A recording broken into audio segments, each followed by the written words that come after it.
We're back at it with another episode. Hope everyone's been doing well. As per usual, we're going to get right to it.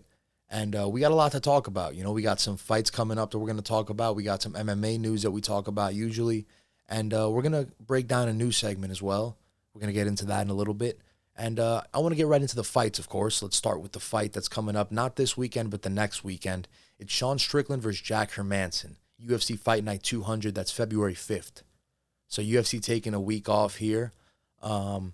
That's a fight that I want to get into a little bit. You know, it's going to be a fight that's very important for the middleweight division. A contender can certainly rise from this. And we're going to see how it goes down. I think it's going to be interesting to see how Jack Hermansen can handle the pressure that Sean Strickland likes to bring on the feet. And it's going to be interesting to see how Sean Strickland can handle the wrestling attempt, you know, the takedown attempt and the game plan in terms of the wrestling that Jack Hermansen will bring to Sean Strickland. So it's going to be, you know, I wouldn't say it's the typical striker versus wrestler, but I would certainly think Sean Strickland wants to keep this fight standing, and I would certainly think that Jack Hermansen wants to keep this fight on the ground, on top of him, of course. So let's get into it. Of course, I want to get right into their records. I want to see who they fought lately, the victories they've had, because it gives you a good indicator of where they're at, of course.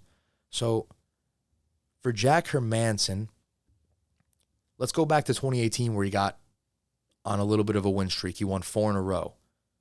And he beat Latest.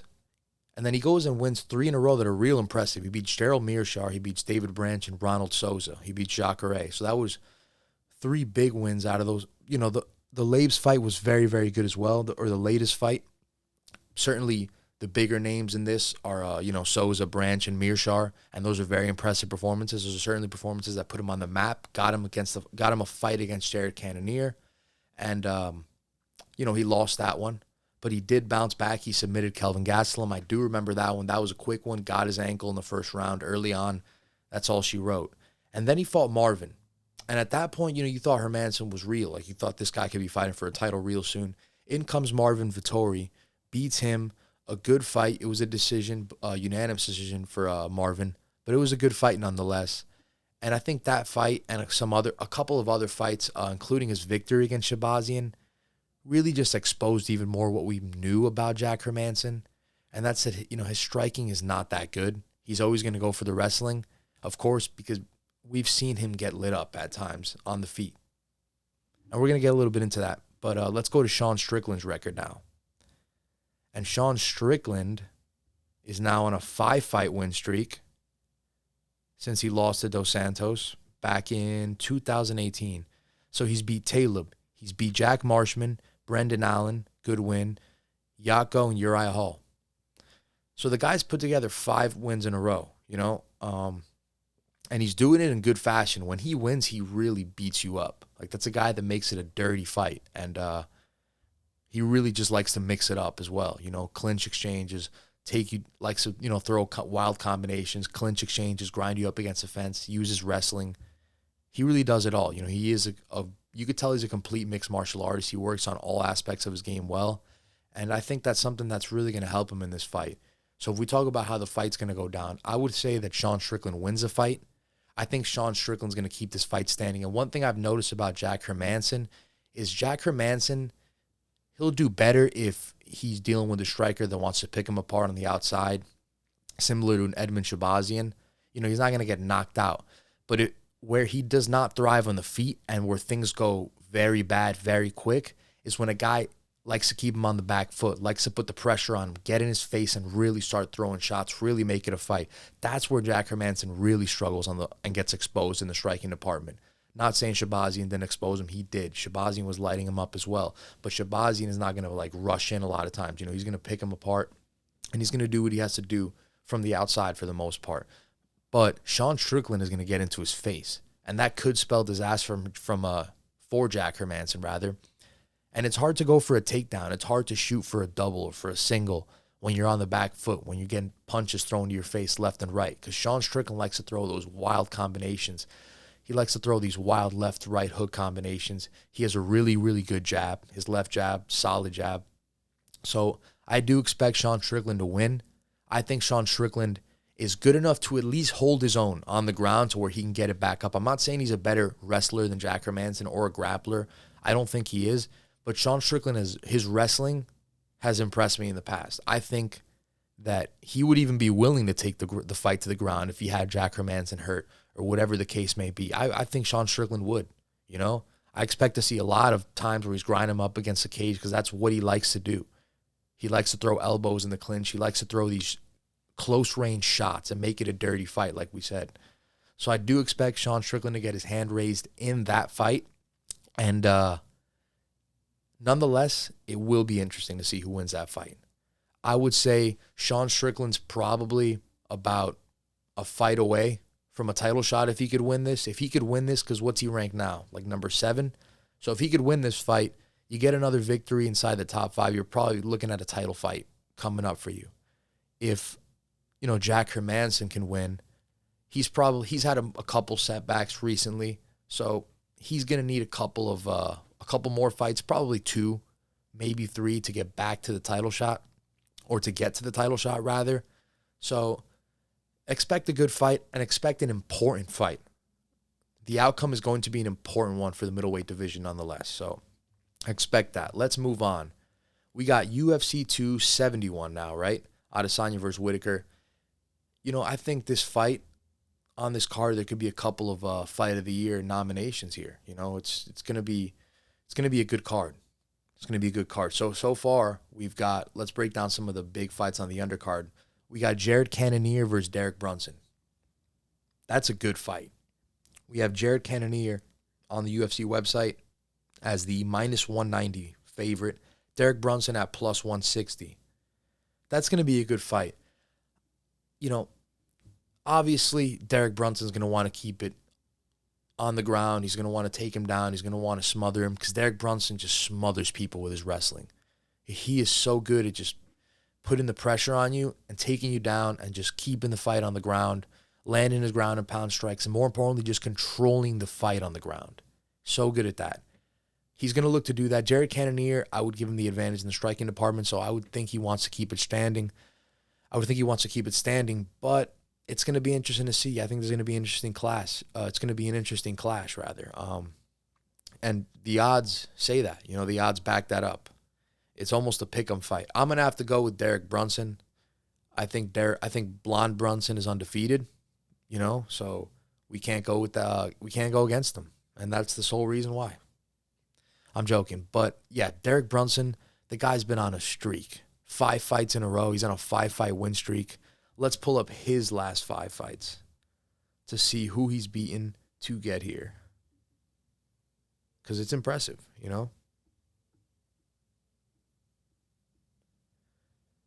So he beat Darren Till. He beat Kevin Holland. He beat Edmund Shabazian. He beat Ian Heinisch. And then there was that Elias Theodorou fight he beat. And then before that, he lost to Adesanya, right? So he's on a 5-fight win streak right now. He hasn't lost since the Adesanya fight. So if he wins this fight, he's definitely going to be next for the title shot. And I envision him and Izzy fighting next. But we're going to get into that next, or in a couple fights. But yeah, I'm going to go with Derek Brunson. I think the wrestling's just going to be too much. I really do. Derek Brunson is going to be a very, very tough guy to stop. It's going to be very interesting to see if he fights, if he gets to the title shot.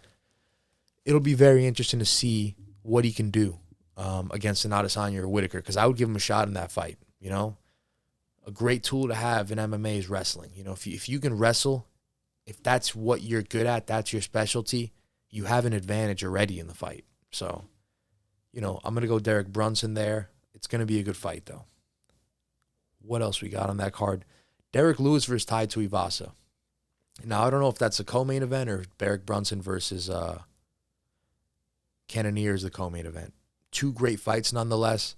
I'm going to go on record and say right now that I think Derek Lewis versus Tai Tuivasa is going to be the round of the year, round 1. I don't think it's going past round 1. I think that gets round of the year. If you want to see fireworks, tune into that fight. They're going to be swinging in the middle of the octagon. And it's just going to see, it's going to matter of who gets the last shot, who lands that big shot and puts the other guy down, of course. And it sounds cliche, but that's really how it's going to go down.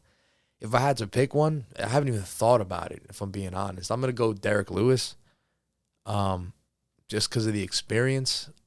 You know, I think Tai Tuivasa is definitely going to want to brawl, and so is Derek Lewis. But I think Derek will be a little bit more patient. Not saying he will, but he will be more patient than Tuivasa. He may be able to set things up a little bit better from his past experience because, you know, losses, you know, you learn a lot from your losses. And Derek Lewis has had some big losses and big moments, and I'm sure that's something he's learned from. So I expect to see Derek Lewis bounce back here. I'm not confident about that. I wouldn't bet on this fight. All I'm going to say about this fight is round of the year. Round of the year in 2022. I'm calling it now.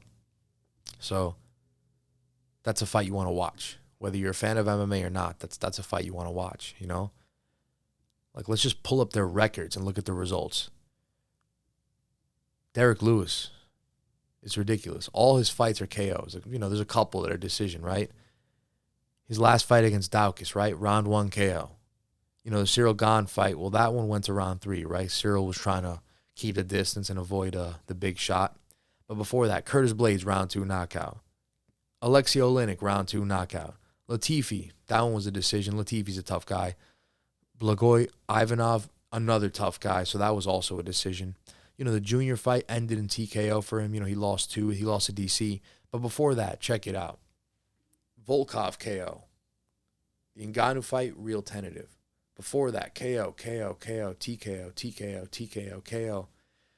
You know, most of his fights end in KO or TKO. So, I said that a lot, KO, TKO. But, you know, most of his fights do. They end in KO or TKO. So, can you expect to see anything less? Tuivasa is interesting now that I'm pulling up his record because he did lose those 3 fights in a row.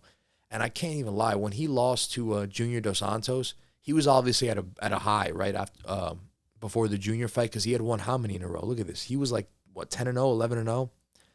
Fights Junior, gets knocked out, and then from there he kind of fell off. But he was fighting great guys. Like he lost to Blagoy Ivanov.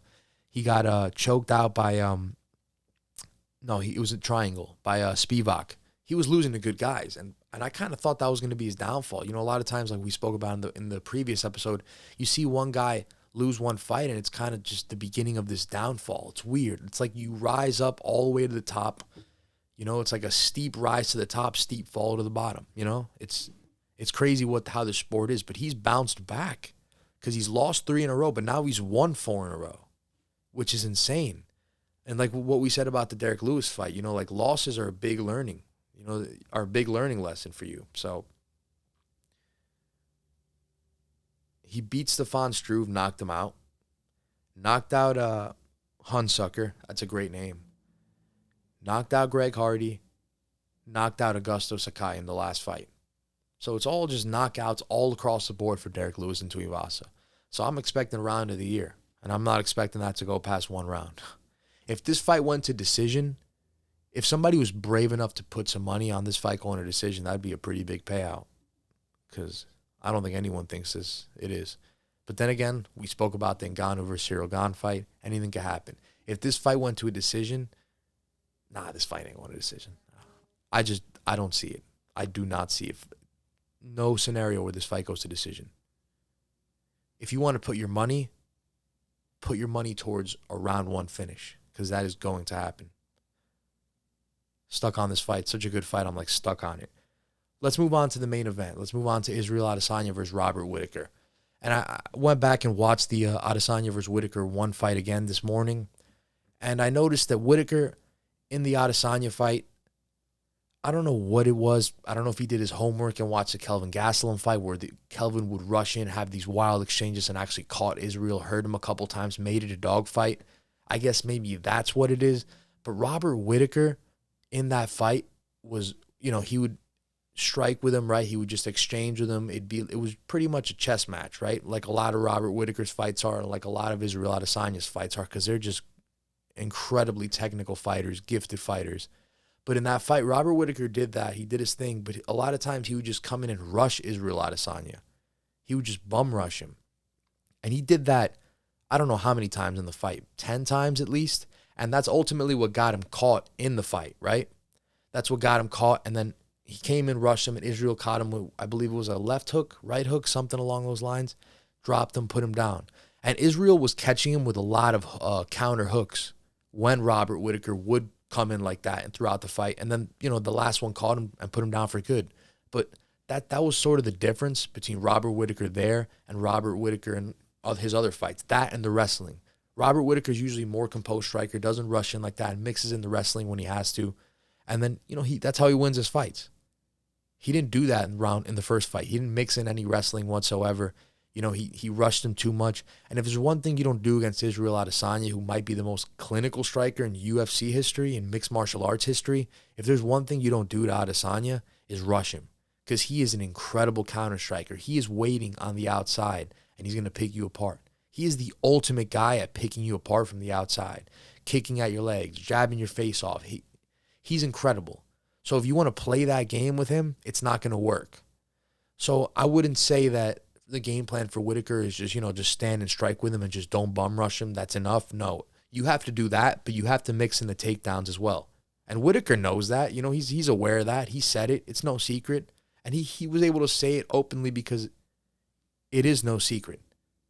We saw it in the Jan fight. And I'm not saying the prototypical thing, well, is he's a striker, can't wrestle. I'm not saying that at all. But I'm saying you'd be crazy to think that Whittaker shouldn't be putting that in his game plan.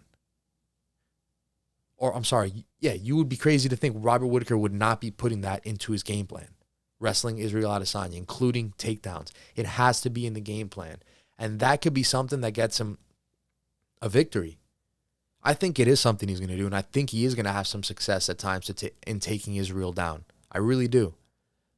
I think Israel's going to get back up because I think Israel has very good takedown defense. I think he's very good at defense from his back. And I don't think Robert's going to catch him in a submission or, finish him on the ground or anything like that. So I would think Israel is able to get back to his feet or able to at least ride out the round. So I see a long, more drawn-out fight in this one, as I said in the previous episode. I really do. So that's why I'm thinking Israel Adesanya wins a 5-round decision. I think Whittaker is going to make it a better fight. I really do. Israel needs to be aware, given that Robert Whittaker said it openly. Israel needs to be aware of the takedowns in this fight. He probably is going to have to work on his takedown defense in this fight. He's going to have to work on stuff in the occasional takedown that's going to be coming from Robert Whittaker. He's going to have to work on, defense from his back on the ground. I'm sure he's going to work on those things. He's got a great team over there. And if he could do that, he should win the fight. He's the more talented fighter than Robert Whittaker. I'm going to pick Israel Adesanya. But, at the end of the day, if Robert Whittaker won the fight, it wouldn't shock me. So we got a new segment coming to the show where it's called the Top 5, where we're going to break down things. We're going to make top 5 lists of certain things, anything and everything. Over time, we're going to try to get to as many different top 5 lists as we can. So let's get right to this week's episode, the first ever segment of the Top 5. So for the first Top 5 segment, we're going to start off with a big one. We're going to do the top 5 MMA fighters of all time. And I'm starting off with number 1. It's going to be Jon Jones for me. If we're talking about dominance, I can't argue Khabib. If we're talking about, just pure striking, I can't argue with a guy like Anderson Silva. If we're talking about other things, I can't argue with it. I'm talking about the whole package here. The whole package. Jon Jones, to me, is the best mixed martial artist of all time.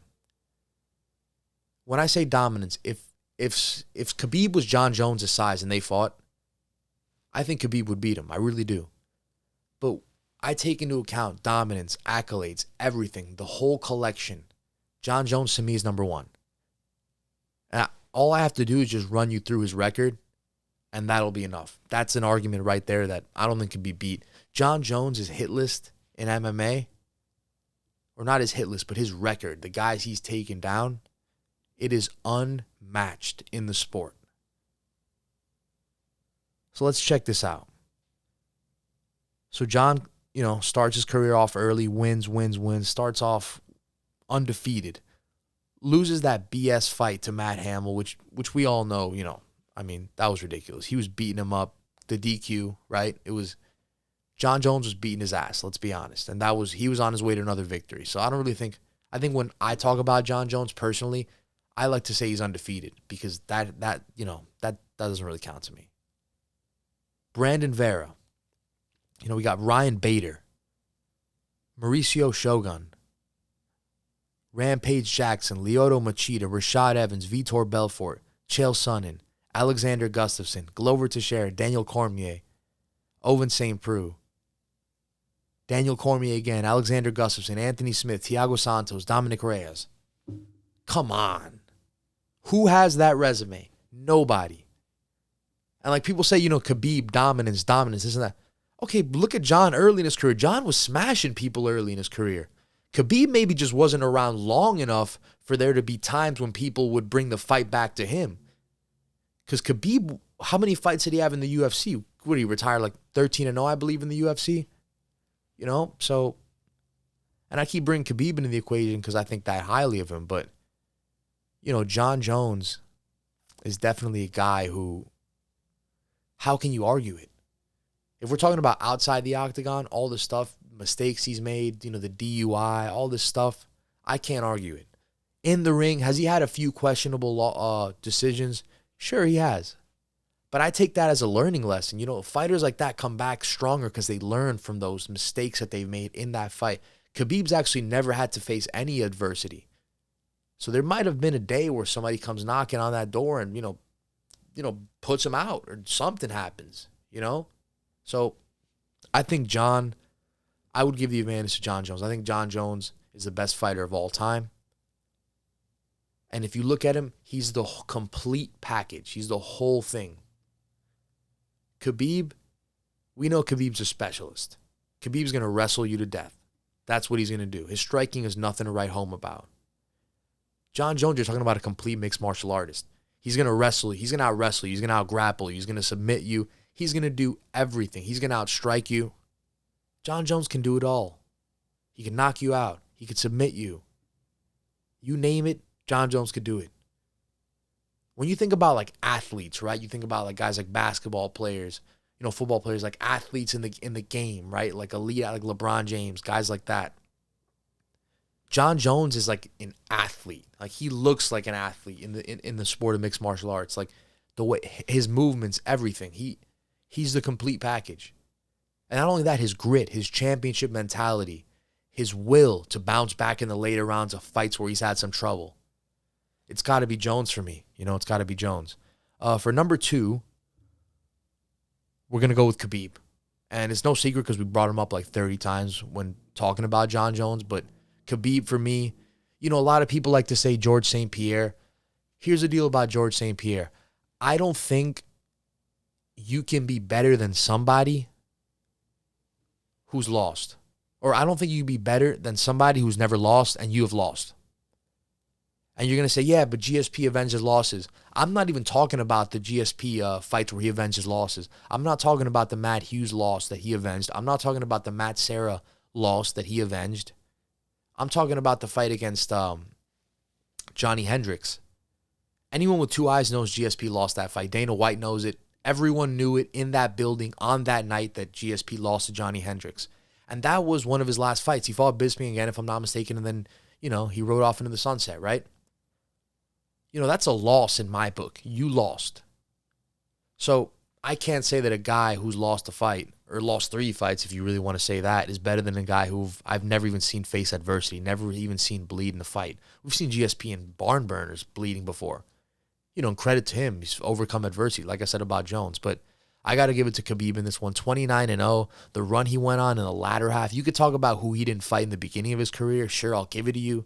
I know Conor McGregor accused him of having his father fix his fights, fix his shows, but whatever you want to say. Khabib, look at this.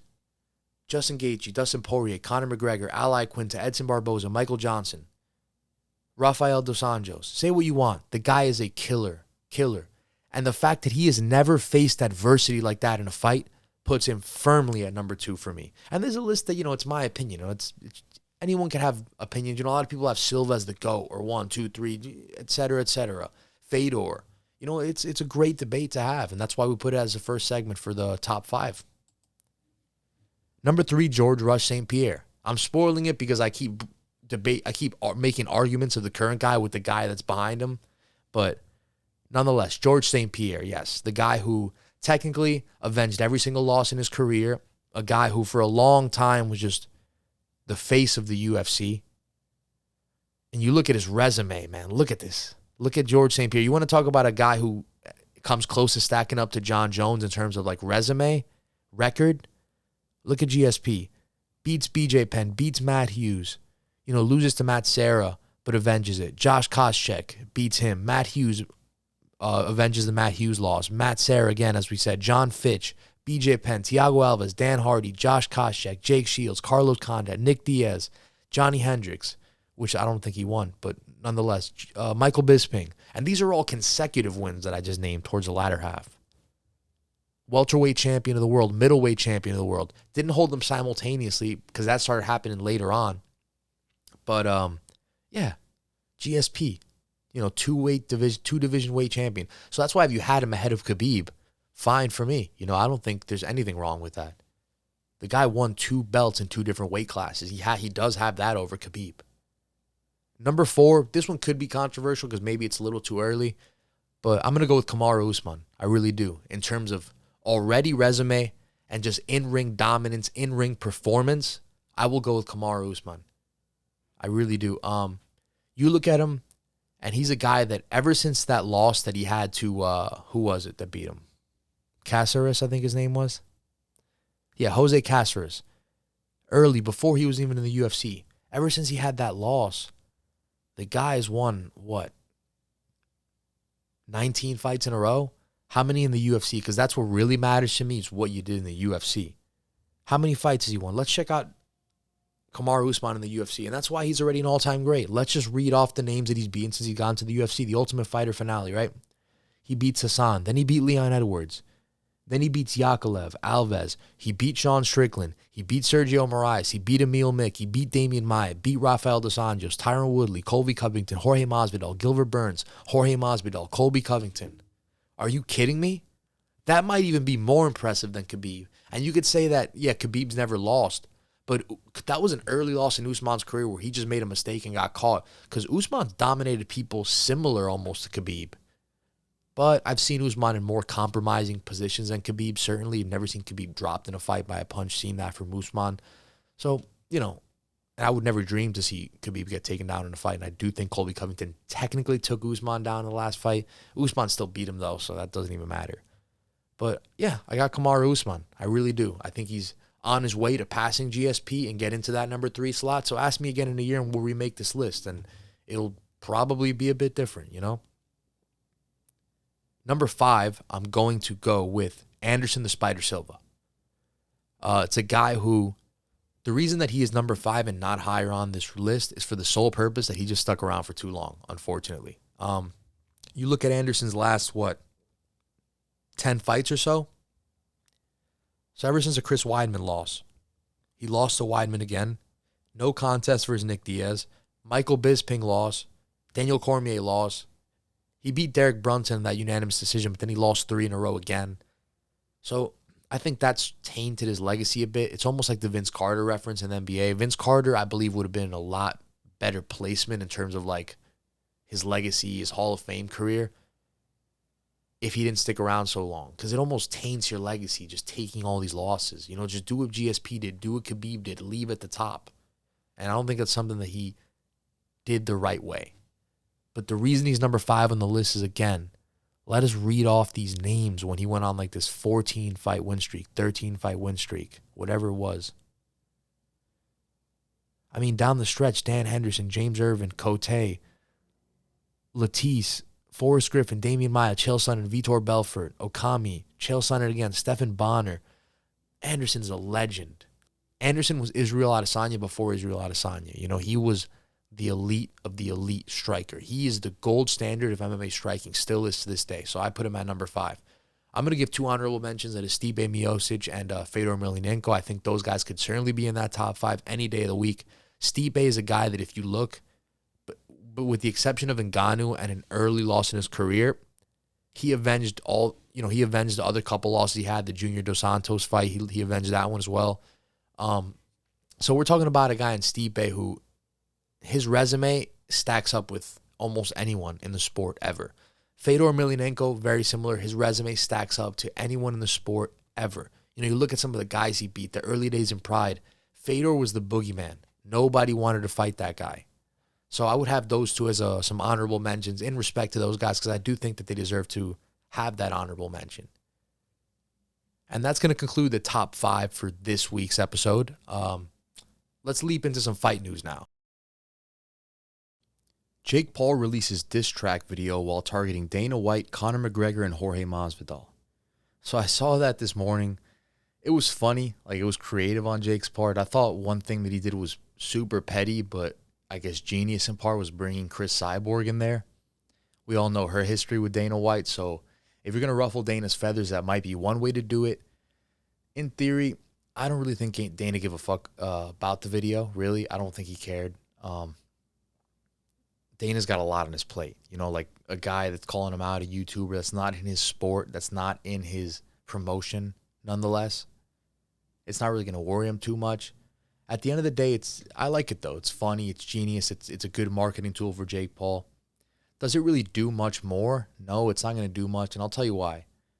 This just highlights in a more creative and funny way all the tweets that he's been doing, all the shit he's been talking to Dana, Masvidal, Conor.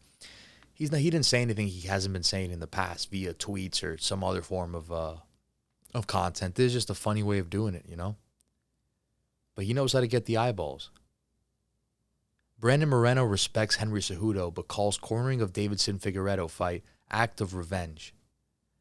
I mean, that's such an interesting rivalry it's turned into. If there was ever a time to get 4 fights, this might be it.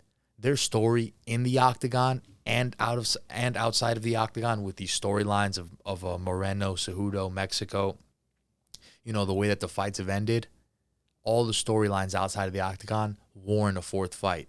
Everything we've seen inside the octagon warrants a 4th fight. I mean, how unpredictable can you get? Like we spoke about a little bit in the last video. The first fight was a draw when Figueiredo was a favorite. Second fight, Figueiredo's a favorite, he loses. Third fight, Moreno's a favorite, he loses. You know what I mean? It's very unpredictable between these guys. These guys could fight 10 times and people would watch all 10 times. Chael Sonnen has all charges dismissed in misdemeanor battery case in Las Vegas. I mean, I heard about that, you know, some asshole wants to talk shit to him and his wife, you know, while he's drunk, you know, making inappropriate comments. There's a lot of people like that in the world today, unfortunately, a lot of assholes, and he just so happened to cross the wrong guy. He crossed a legend of MMA and learned his lesson. And Uncle Chael's still undefeated. Walked away from this clean, rightfully so. Tyson Fury set to make more than $32 million for heavyweight title defense against Dillian Whyte. That's shocking when you look at Francis Ngannou, what he made, $600,000. The UFC heavyweight champion of the world makes $600,000. And the heavyweight champion of the world in boxing is making $32 million for a fight against Dillian Whyte. It's not even that big of a fight, if we're being honest. You know? It's insane. Francis is not even making 132, a fraction of what this guy's making. Tyson Fury is making over 32 times what Francis Ngannou is making in a fight. That cannot happen. It can't. And maybe that's why Francis wants to fight Tyson Fury, you know? Maybe that's why. To make that money. Speaking of Francis Ngannou, Dana White addresses why he didn't put the title around Francis Ngannou's waist after UFC 270. We spoke about this a little bit in the last MMA episode. And now we're going to get Dana's reaction as to why he actually didn't show up. And he says, I wasn't out there for the main event. I actually walked out of the arena right after the co-main event because there was stuff going on backstage that I was dealing with, White said.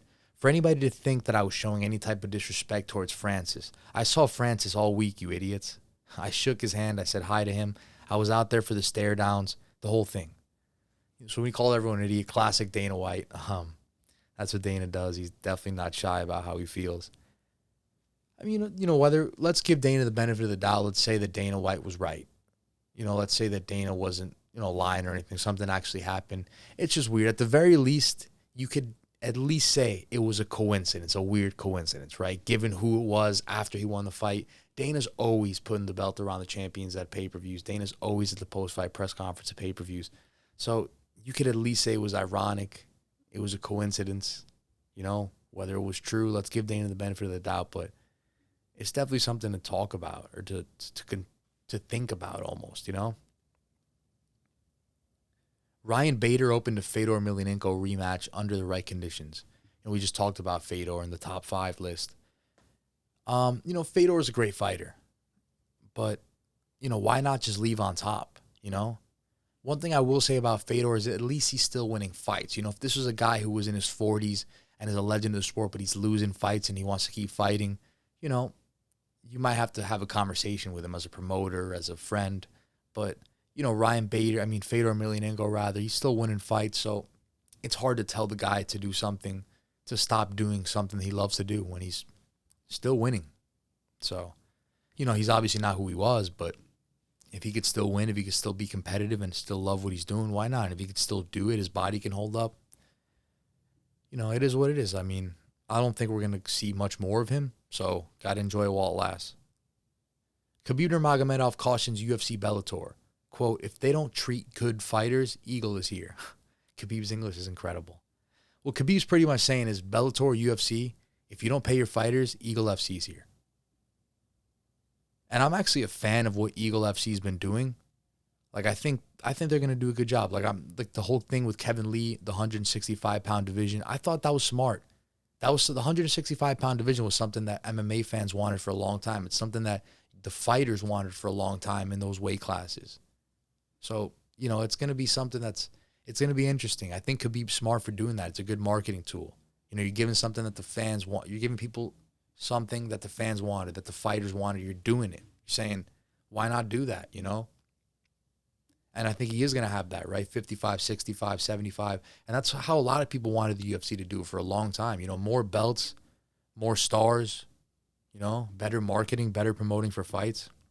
I'm excited about Eagle FC. Speaking of Eagle FC, we've got the Eagle FC 44 card here, which is looking good, right? We have Spong versus Karitanov. We have the return of Rashad Evans from retirement versus Checo.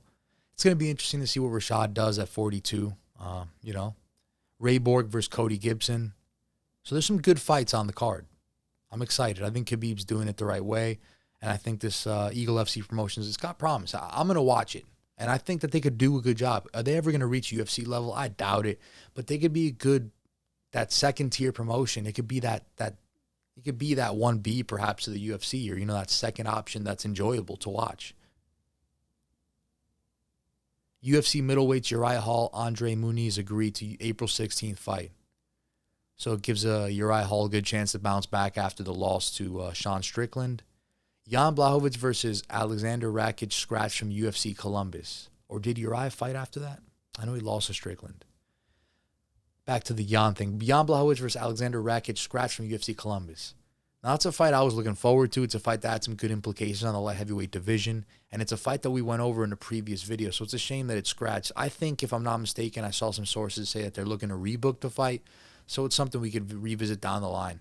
I hope that they keep that fight because I think it's a good matchup, given where both guys are in the division. Jeremy Stephens parts ways with the UFC after 34 fights. I saw this. I was a big fan of Jeremy Stephens. Say what you want about Jeremy Stephens, win or lose, but he is somebody that got you to watch. Every fight was a barn burn. It was a dog fight. The guy is a warrior. My thing with Jeremy Stephens, why I love him, is he's the type of fighter that even if you're going to watch a card, let's say you just want to watch the main event, if Jeremy Stephens is on that card, you're going to tune into the Jeremy Stephens fight no matter what. He's going to make you watch other fights. He's a guy that was a company man for the long time. He did things the right way. He fought guys that a lot of people wouldn't have fought. So you have to give him his credit, And I heard saw something on Twitter along the lines of him joining PFL, if I'm not mistaken, or he will join PFL. So, I hope he makes a lot of money, and I hope it goes well for him post-UFC. Ryan Bader, likely done fighting at 205, plans to remain focused on heavyweight moving forward. So he wants to fight Fedor, right? It's looking like he wants to move up to fight Fedor heavyweight, you know. Paddy Pimblett's return versus Kazula Vargas. Now, we spoke about the UFC London card a little bit in the last video, and we said how there was two bona fide like UFC pay-per-view fights on that card. You know, fights you would see on a pay-per-view. And I didn't even realize that Dan Hooker was fighting Arnold Allen. That card is stacked. That's at least 3 fights you're going to want to tune into. You know, there's a lot of good fights. I mean, I'm pretty sure, if I'm not mistaken, that Gunnar Nelson's on the card. A bunch of other guys are on that card. That is going to be, UFC has these certain fight nights where they deliver to the level of a pay-per-view on paper and in the aftermath, you know. So I expect this to be one of them. You know, if you only watch the pay-per-views, not the fight nights, I would highly, highly recommend you watch the UFC London one. And that is when? March 19th at the O2 Arena. That's going to be a good fight. Or a good card. Rashad Evans realistic about his return from retirement at 42. I'm not delusioned about my time left in the sport. Okay. I mean, the one thing I'll say about Rashad is he switched up his diet, right? He's like a complete vegan now. He doesn't eat chicken or anything like that. Just eats fruit, vegetables, if I'm not mistaken. He says he feels better at 42. So, you know, if that can give him an advantage. We all know what cleaning up a diet can do for, you know, somebody physically in terms of their performance. It could have huge benefits. Granted, he is 42. So we'll see what happens. You know, it's going to be interesting. I'm going to watch.